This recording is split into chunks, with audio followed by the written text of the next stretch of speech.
तुमच्याकडे हे एकाच कस्टमरचे एकापेक्षा जास्त ब्लाऊज असतील तर या पद्धतीने तुम्ही कटिंग करू शकता. इथे बघा सगळ्यात अगोदर मी एक मेन ब्लाऊज अस्तर कटिंग करून घेतलेला आहे आणि त्याच्यानंतर बाकीचे जे 4 राहिलेले होते ते एकावर एक असे प्रॉपर ठेवून घ्यायचे. बऱ्याच मैत्रिणींना असं वाटतं की एकदम खूप सारे ब्लाऊज कटिंग केल्याच्या नंतर कमी जास्त होतात किंवा व्यवस्थित असं येत नाही. तर एकाच कस्टमरचे जर जास्त ब्लाऊज असतील तर सगळ्यात अगोदर एक अस्तर आपण कटिंग करून घ्यायचं प्रॉपर आणि त्याच्यानंतर मग बाकीचे सगळे अस्तर व्यवस्थित ठेवून त्याला पिना लावून घ्यायच्या, म्हणजे अस्तर इकडे तिकडे सरकत नाहीत. आणि ठेवताना आपल्याला एकदम प्रॉपर असं ठेवायचं. जी बंद बाजू असते बंद बाजूला सगळी अस्तर व्यवस्थित अशी ठेवून घ्यायची, अजिबात कमी जास्त होऊन द्यायचं नाही.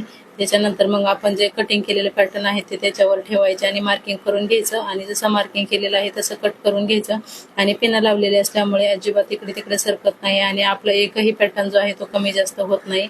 चारही म्हणजे जेवढे पण पॅटर्न असतील ते सगळे एकसारखेच कटिंग होतात. तर अशी कटिंग केल्यामुळे आपला टाईमही खूप वाचतो आणि खूप कमी वेळात आपले खूप सारे ब्लाऊज कटिंग करून होतात.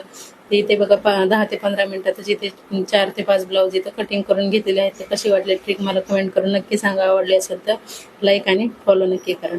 थँक्यू.